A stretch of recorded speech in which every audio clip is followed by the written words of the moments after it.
I wanted to, like, she comes over like Thursday nights or Fridays, and then Sundays she's like, oh, I'm gonna go. And oh no, you want to leave tomorrow? And then tomorrow comes, leave Tuesday. And then Tuesday comes, you're gonna come back at Thursday anyway, so stay. Just stay. I mean, let's be honest. You don't want her to leave. You know what I mean? I don't.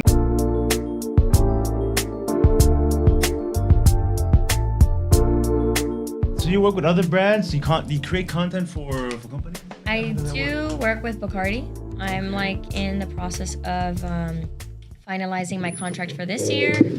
A lot of negotiating and stuff like that. Do you have like an agent? I don't. No, but eventually you will. I mean, eventually, I guess. Like, I told my boyfriend, if you get me jobs, you'll get 30% or 20% of what. You told him that? I told him that. So I'm like, because I pay him for my content creation. Like, he shoots my videos, he takes my photos. So he's a photographer. So you guys kind of mesh well together. We do, and he actually works in a production company with his brothers. Okay. So he's done a lot of commercials. He flies drones. Like he's a jack of all trades. And so with us, that makes sense because before I asked my mom to take my pictures. So when you met him, was he already doing all that, or did he get in after? Maybe he was inspired by by you. So he did work with his brothers in the production company. Okay. But I had my Sony A7 III, my camera. Okay. And so he studied photography and film in college, I believe. Okay. So I had a camera, and he like started picking it up, and he was like, "Oh wow, like this is fun. Like I remember all these things." And so he bought his own camera, and then we just both started like taking pictures, and then he was able to like shoot my content, and he has great ideas. So sometimes I would be like, "Oh, I want to do something at the beach." Just me and this at the beach. And he's like, okay, but just that? And I'm like, yeah, I don't know. And he's like, well, what if you implement this or that? So he, like, brings my first little creative, simple... that arch kind of... Yeah, he has that really, like, exceptional thought process that maybe I lack sometimes. Sounds like you guys mesh well together in that area. You feel like that kind of amplifies the relationship because you guys have that common aspect of it, or... Yes. And then obviously because you're a couple, I think sometimes there's like when you want to be professional, sometimes maybe things come across a certain way. Like if he's giving me like constructive criticism and I'm like a sensitive person for some reason. Right. I'm a Sagittarius, but I don't know if that has anything to do with it. What is that? Whatever that means. I know I'm like supposed to be like reckless and impulsive and like I love change and traveling and spontaneousness. And then I think part of me is like very sensitive too. Like I'm very confident, but I'm also like take things to heart. So he might tell me something that's a good critique. Sure. And I'm like, yeah, but and I get a little offended. So it's hard to sometimes separate like we're working and then we're also together and you mean the best for me. You know what I mean? So yeah, because you work together. You guys live together at this point? We do live together. So work together, live together. Everything together. Is that too much sometimes? You're like, oh, I need a fucking break. No, because I think like I have my own things as well and so does he. So, like my mom has a ranch in like West Palm. So if I really want to get away or like sometimes he has to go see his family and then I'll go do my thing. But we've kind of built our life together. And I've also was single for a while. So I did all my own thing. I had my own space. I've never co-lived with anyone either. So me living with him taught me a lot and taught me that I can co-live with this person and that, we meet halfway and it never feels like too much. I'm the type that if you want to have a boys' night, go for it. You know what I mean? If I want to have a girls' night, I will. I'll let you know. If we want to do stuff together because all our friends are friends, then lit, But I think a balance is very much needed. That sounds awesome. It sounds like you guys have a great relationship and a strong foundation as well. Because you said, we did speak and you said something that because you're a dancer for like sport artists and like music videos and stuff like that. Movies, Right. So are you on the road a lot or kind of how did that play into it? So I used to be a lot, and in the beginning of our relationship, I kind of was. I was like touring with Rao at the moment, and there was like spot dates. So that was the beginning, but then COVID happened, so you kind of don't travel as much. And then lately, I think I had a couple travel things, but not as I used to that I'd be gone for like maybe a year, kind of like out for a month, come back for a week, and then leave again, This is while you guys were dating? No, luckily it didn't, but we had like maybe weeks, like a week that I left and then I came back and then maybe you would see her for 2 weeks and then I left again. So it wasn't that bad. And I think it was a lot of communicating, you know? Was there some trust issues or? Yeah, maybe, I wanted to ask that. Like, We were 'cause you talking guys about are great that. now, and you guys allow each other to have your spaces. But was it always like that, or did you guys have to build up to that? I think, I mean, in the beginning, I was very clear. And like also by my Bumble profile, he can see what I did. And my Instagram, he can see what I did. So Okay. my industry is very like, you're on stage doing your thing, makeup, hair, you know, all the things. A lot of men in the industry, a lot of people looking at you, the It's artist. intimidating. Yeah. It could be. It could be. Could be. It could be, you know, but he came from kind of a production situation, different okay. worlds, but he kind of understood. And so, you know, I was like, dance is my thing. Like, it's what I love to do. Like, do you have a problem with what I do? He was like, no, I think it's cool. It's your job. Like, I'm not going to tell you what to do and what not to do. But I know that maybe he was kind of saying it like, because he didn't want to rub me wrong. And he also probably meant it.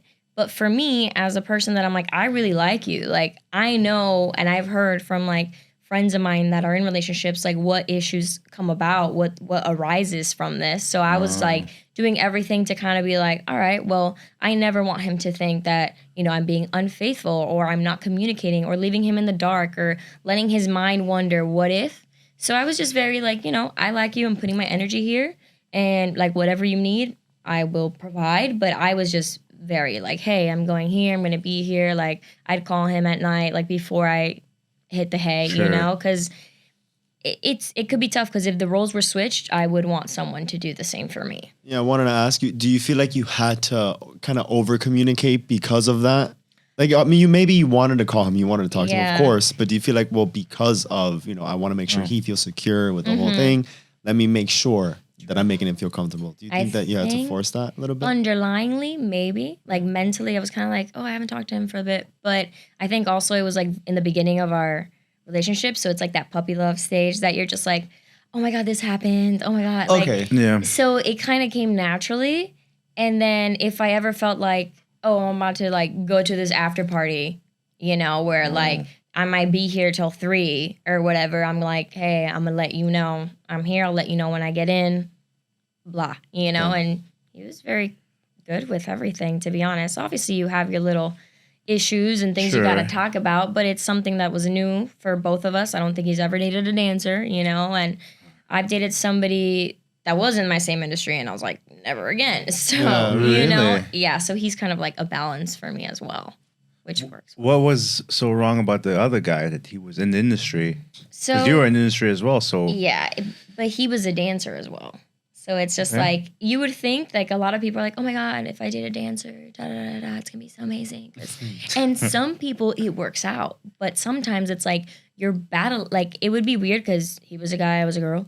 So there's like no competition here. But if I was booking more and whatever, like he would feel some type of way, and then it was controlling and like toxic, you know. And I was like, who is this person, and who am I becoming too? Because if you're with someone that's toxic, you kind of become toxic. Yeah. How long did that last, that relationship? And then in between, this was before you met your current boyfriend? Yeah, like 2015, 20, like back in the day. And was that part of, because you said earlier you were single for a while, had that something to do with it? Absolutely. Yeah. I was like, Let's talk about it. he's like, hey, let's get talking. Let's talk about it. So you guys split up, and then you were like, hey, I need some time for myself. Oh, absolutely. I was like, never again. And like, I could see red flags from a mile away, and I need to do my thing, and I did my thing. Yeah. You know what I mean? I was very selfish, like with my work, like selfish in a good way. You know, Right. like if I wanted to do it, I did it. If I wanted to leave, I did. Like if I wanted to talk to somebody, I didn't. Whatever I wanted, like I did. Because I think that after you go through something toxic, you need to just like, you either get into like a little shell and kind of like deal maybe a darkness, or you're just like, F this, raw, you know, and that's kind of where I went. Yeah, I think you kind of need to reinvent yourself, right? Yes. Because you have to realize, okay, who am I, who I want to be? Especially you must have been like in your mid-20s, 24, kind of like. So that's also like a very, very unique time in your life, because you're still figuring out who I am. Correct. What do you want in life and stuff like that. So then coming out of that kind of relationship, that must have been a interesting time. But I think it's also a very unique position to be in, because you can like reevaluate everything that you you've learn been from through. it. Exactly. You grow from it. You know. That's awesome. What made it toxic? I want think, the cheese. I want the cheese. I can see that. He's the cheese. Yeah, okay. I think what made it toxic was we were both young and insecure. Absolutely, because That's true. Yeah. you would think that, you know, like working together would be something that was great, but it became like, you know, maybe I got attention from guys, he got attention from girls, and it was like when you were, you know, you weren't supposed to be with that person, and you probably would have been better as like buddies forever, you know, but it never worked. It was just I think it was young, insecure people and put in a position that you have to have a lot of security, and we had none. So what was the tipping point where you said, hey, like, let me walk away from this? Was there like can you take yourself back to like a moment? I don't think there was a moment. I think there was a lot of moments that became very manipulative and abusive to a certain extent. So you start isolating yourself from your friends, from your family, and you're like, that's not cool. Okay. You know, aren't you supposed to become like, hey, fam, this is my friends become our friend, and that wasn't happening. So you just start seeing these things, and you're like, that doesn't align, and you're like, you know, I'm out. Yeah. So I think it was just a lot of reoccurring things, and then there's a point where like your family has to go like this, and that's what happened. Hey guys, thank you so much for tuning in. Before we continue, we just want to say thank you for supporting us, and we hope you enjoyed the show so far. As you know, we're growing like crazy, so we want to give you guys more content, but we're very limited on what it is that we can put on social media, Instagram, TikTok, YouTube, Spotify, all that good stuff. We got to battle their algorithm. So we do want to move a lot of over our content to Patreon, where we have more control to really interact with you guys and give you guys what it is that you want. So moving forward, the audio full episodes will still be available on Spotify and iTunes, but we are going to be changing things up when it comes to the video to put it on Patreon. Now, stick around to the end of the episode where we'll talk a little bit more about Patreon. You can see what it is that we're doing, but we have full control to really interact with you guys and give you guys what it is that you want. So again, thank you guys so much for watching. That being said, enjoy the show. Peace. So, I mean, because we jumped right in, but I want to kind of know a little bit about you, who you are, especially the audience, because we kind of jumped in. Who is the Danielle? You jumped into like the deep, you know, that you like tell your friend like years later, and they were like, "Oh, rip the Band-Aid off." So now who are you? Exactly. Like, take us back to what makes you you. So what makes me me? Well, I'm Danielle. For those who don't know, I've been dancing professionally since I was 16. Okay. I have a karate background because my dad was a sensei, so I'm a black belt, so I can kick some butt. Really? But I've never had to kick any butt unless I was like competing. And I actually didn't like it, but if I had to, I guess I would. And I've been doing my thing. I'm about to be 30, so that's a couple years under my belt that I've been dancing. And I went to college for 2 semesters, and I was like, no, this is not for me.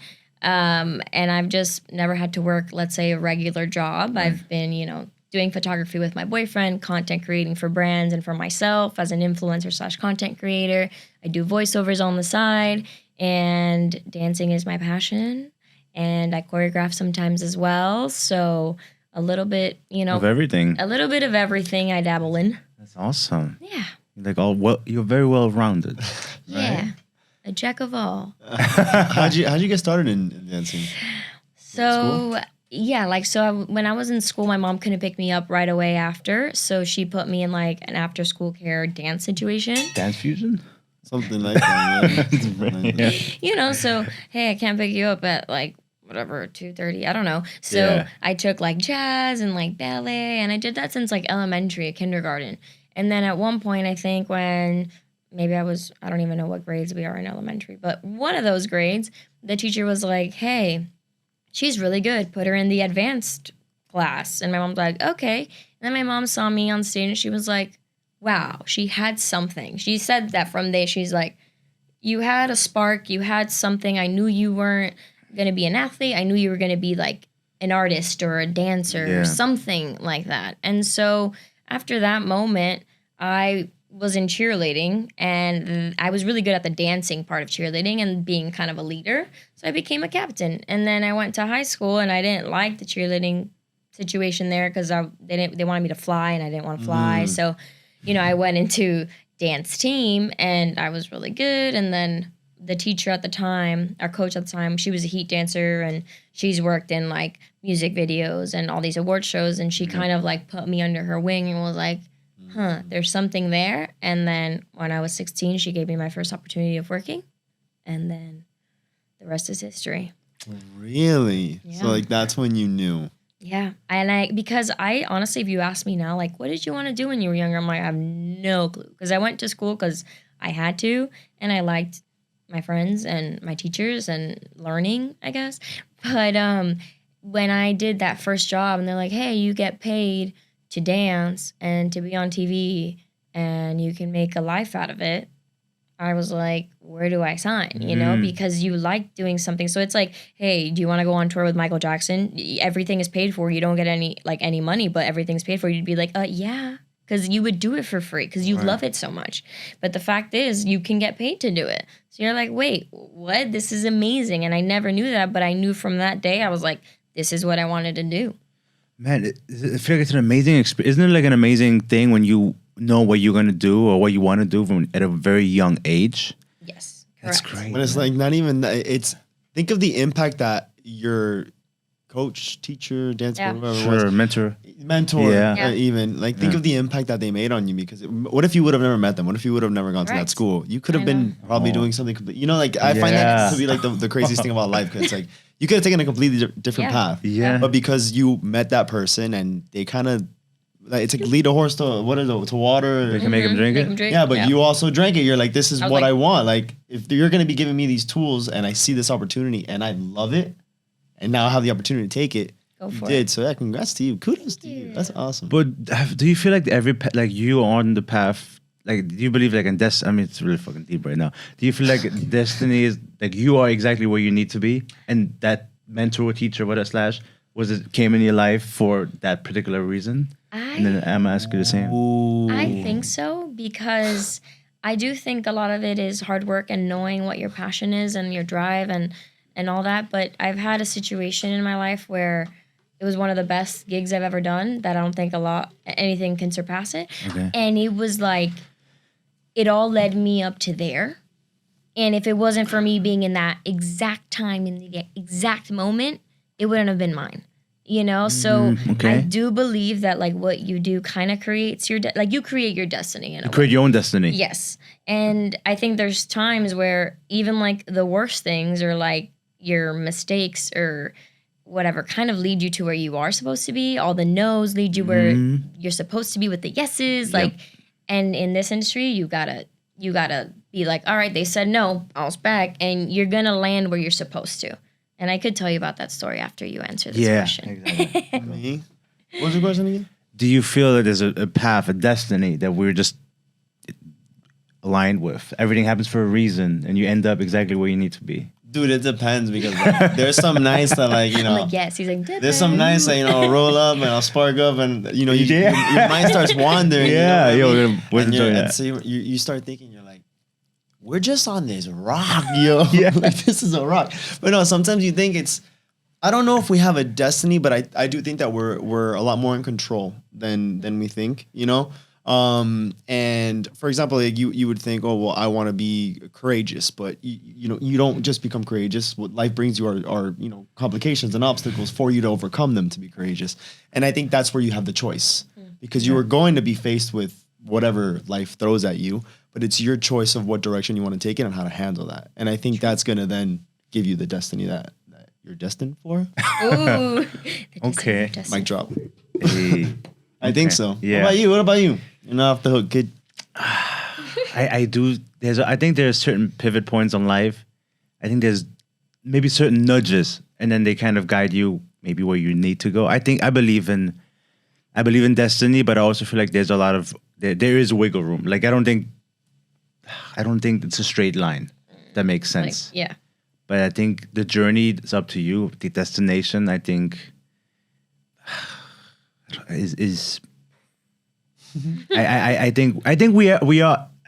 I think everyone is where they need to be at a particular moment. I think I met Chris in high school, and I grew up in Germany. This is Okay. I grew up in Germany, And I moved to the States when I was 16 years old, barely knew any English, had no friends here, went to Miami Springs Senior High School down the street, not too far. And I met him at the end of my sophomore year, and with another good friend at the time, Jose, rest in peace, great friend of ours, and unfortunately he passed away. But I met them we were in line for like physical training, like PE exam, whatever. I remember like it was yesterday. Oh, to like get a physical done for sports. And just come from Germany, swole little guy. Like no one knew who this guy was. Everyone was like, they're scrawny. We look over him and he's like, boom, jacked. And I didn't really speak English. I was super shy, more of an introvert, and I met him. And I think it could change the direction of my life, because I don't think, and I'm not trying to minimize anything, but like, I don't think I would be here in this podcast studio if it wasn't for Chris. And he helped me out in such a profound way. Yeah. And so what if I would have never came to the States? Correct. And my writing and stuff like that. What if you didn't want to do sports and I never met you at that same day in the physical? Right. Yeah. And I wasn't even supposed to go to Miami Springs. I wasn't living in Miami Springs. I was supposed to go to Miami Central because I was living in that area. When my dad did everything he could to get me into Miami Springs. So certain things, my life could have been completely different. Correct. I do think. You guys saw the Doctor Strange movie?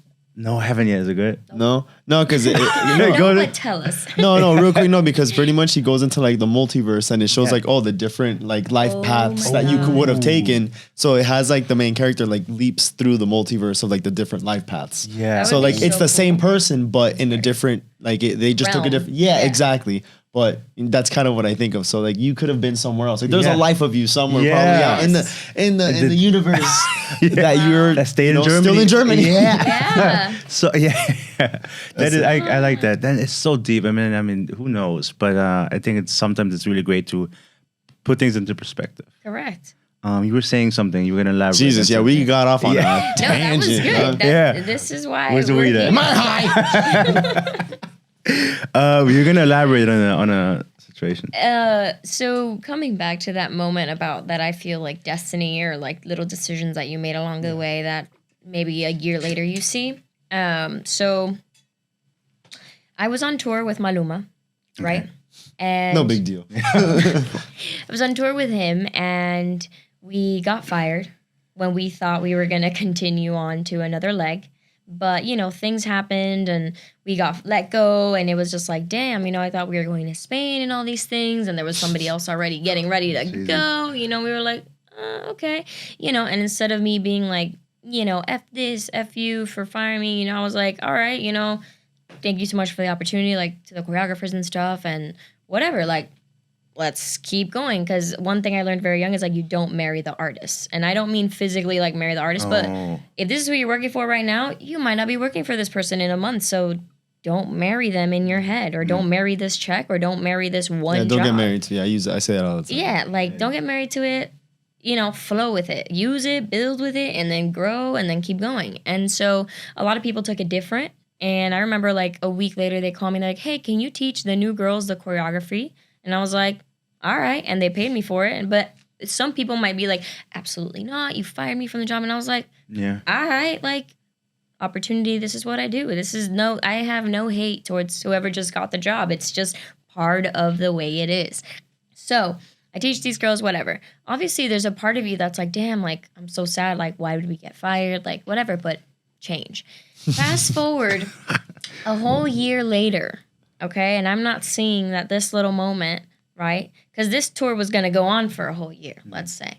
And here we are, a whole year later. My mom is a big soccer fan. And she's like, Danielle, come with me to the FIFA World Cup in Russia. And I'm like, what? And I'm like, sure. Not thinking much of it. Like, all right, I'll go with you. And I'm like, how long is it? She's like, 30 days. And in my head, I was like, sure. But when I say 30 days I'm abroad, that means 30 days you're not working. And I was like, then I freak out. Then she's like, let's go to the Tour de France. I know this is going to be a long story, but it's a great story. Okay. She's like, Tour de France. Now it's a trip of 57 days. And I'm like, just like bridging them all together. Yes. And because she loves sports and she was a jockey and whatever. So I'm like, all right, I'm going with you on these 57 days and I'm like, not going to make a dime, right? So I'm like, okay, like I'm trying to wrap my head around it, whatever. I trust the process. Luckily, I had a T-Mobile campaign to be an influencer, so I was making something, not a lot, but something while I was out there. Next thing you know, they're like, hey, Maluma has a show in Israel and in Bucharest. Can you do it? The perfect times that I'm going to be in Russia, so that little flight was chilling. And he was actually in the World Cup too, just like to be a spectator. So they bought my flight, and I was like, cool. I got to do 2 shows while I went and supported my mom on this stream. Cool. So whatever, I do those 2 shows, I come back, and then the last week of the World Cup, it was supposed to be when my mom and I were just going to go see the rest of Russia and, you know, do the tourist thing. And I see, by the lucky or the destiny or whatever, I was on Instagram and I see a story of a choreographer that I had met months ago, let's say in January, and this was like June, July. So in January, I took a class of hers, right? And we exchanged Instagrams. She was like, oh, I love you, whatever. I can't wait. Like, I might be coming down to work on this award show in Miami, and I'd love to hire you if you're here. And I was like, yeah, of course. Even though I knew I wasn't going to be here because I knew it was going to be in Russia, but I didn't want to say no. She's on her story, and she's like, oh, got my visa accepted for Moscow. And she teaches a lot of like dance conventions abroad. So I was like, oh my God, like I have all this free time. Like maybe she's teaching a class. So I hit her up. I'm like, Nika, oh my God, like, are you going to be here teaching? Like, I'd love to take class from you. I'm actually here in Moscow. And she's like, wait, how long are you here? What are you doing? Are you free? And I'm like, yeah. She's like, I need dancers for the World Cup finale. And I have an audition on like tomorrow or something like that. And if it wasn't for me being on Instagram at that moment, seeing that story, engaging in that conversation, meeting her in January and following her, whatever, like all these little moments I can go back to. Going with your mom, going for 57 days, no money, thinking, oh my God, a whole year ago I got fired. I would have been touring right now. I couldn't be here with my mom. But then I met up with these girls in Israel and Bucharest, got to do these 2 shows. And then I go to this audition and I'm like, never auditioned in Moscow. Like, what do these girls wear? Like, you know, I had my makeup done. I had like different outfits because I didn't know. She obviously knew me, and she would, if it was up to her, she probably would have picked me. But, you know, in castings, there's steps. Sure. You know, your look has to get approved. Like, do you and these 4 people make sense? And then she was like, this was a Saturday, I believe, or something like that. And then Sunday, you're supposed to find out. But Sunday, I was supposed to leave with my mom to St. Petersburg on a train, I think. So my mom's like, look, because if you got it, Monday you start. And then I think that next Saturday or something like that was the World Cup final. She's like, look, I'm going to go. If you get it, you stay. If you don't get it, meet me on a train in St. Petersburg. It's fine. I was like, okay. And then the next morning, I was like waiting for that text. My mom left. And then it was like, yeah, you booked the World Cup finale. And I was like, okay. And then did a whole week of rehearsals there, performing the World Cup finale, which I didn't think was going to ever happen because I went there as a fan with my mother. And then because I went with her for a dream of hers, I ended up getting a dream that I didn't even know could have been in my realm. Destiny. Yeah. So that for me was a pretty big moment where like everything I've done, every no or every little yes or just being there for my mother just led me to that. Everything fell into place. Everything. The chances, all of the chances that it took for you to be exactly where you needed to be, all the variables. Mm-hmm. Tell me fucking that isn't crazy. That was a lot. Yeah. I know. I told you it was long. It was like, no, not that it was long. It was just like, when you think of like the bigger picture of like everything, because there's so many things that could have steered you into a different direction, but because of that path, like, it led you to that. That's what I find amazing. Yeah. That is, I'm telling you, it's crazy. That's the beauty in life, though, because even though nothing is guaranteed, and as hectic and crazy life is, it's also like those beautiful moments that now you look back and like, man, like that was a pretty incredible experience. Yes, I have a tattoo. I have like the Moscow coordinates on my back. Really? Yeah. When was this? If you don't mind me asking. 2018. Okay. In Russia. Were you there? Luzhniki Stadium. I was not there. I've never been in Russia. I'd like to go. How was Russia? I loved it. Loved it? I know it's a sensitive topic because, you know. Yeah, well, everything's going on. You guys go now? But no, maybe not. I wouldn't probably go now. But when I went, I was like, I thought it was absolutely incredible. The people were amazing. Really? Yeah. Food's good? Food was good. Food was cheap. Everything was cheap. Yeah. I hear it's affordable. Cheap. I told you once that I wanted to, when we were looking at places, I was like, yeah, what about Russia? And you're like, no. Maybe Dude. not. No, I will. I mean, not right now, but yes. Yeah, eventually, if things, but. I was gonna ask. So much. So where you are now in life, you're 29, turning 30. Yeah. There's a lot. You've experienced a lot in your 29 years of living. One question I had was when you do a lot of auditions, do you get nervous still, or because you're competing? There's a lot of really talented dancers out there, or do you feel like, man, I know my craft, I was just gonna kick some ass and do this thing? How does it now for you? I think there's always a little bit of nerve and anxiousness. Excitement. Excitement. Yeah, there's a mix of emotions. Like you go to the bathroom and you pee, but then you stand right next to the stage or an audition and you're like, I gotta pee again. But you don't have to pee. Yeah, that's me. You know what I mean? So, but auditioning, I think I'm very much like, I know who I am, I know my craft, I know what I've done, and I know my professionalism, and I know I'm a smart dancer, and I know what I can provide. So if I don't get booked, I'm like, all right, but I don't feel like I'm competing with people in the room necessarily, because I'm competing with what someone wants, I think. Because sometimes they're like, we want a blonde that's 6 feet tall, but they don't tell you that. So then you go to this audition sometimes, and because sometimes they have typecasting where they're like, no, thank you, yes, whatever, because they're looking for those looks. But there's a lot of times just like audition at 2 for whoever and come through, bring your resume and your headshot. So if I go to this thing and they say no to me, I can't think it's because I suck. And I can't think it's because I'm not. It's just not what they're looking for, because there's other jobs where they call you directly and they're like, hey, Danielle, are you available for this show?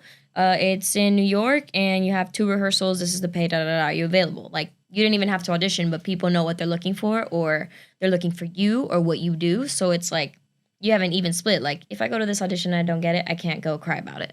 I'm like, all right, got a free class, got my sweat in, got my calories in for the day, saw my friends, networked, peace, you have my stuff if something happens. And then on the other hand, you have, can you do this? And you're like, hell yeah, I can. So, I can't really say I go in there like trying to compete with everyone, because I'm like, I'm not you and you're not me and your path is not my path. And our journeys are way different. You can be in a different point in your journey. I'm in another point in my journey, So it's like you can't really compete with what's out there almost. Hey guys, thank you so much for watching this episode. If you enjoyed this content, please head over to Patreon where you'll be able to watch the full episode, get exclusive content, and watch all of our episodes at an earlier time.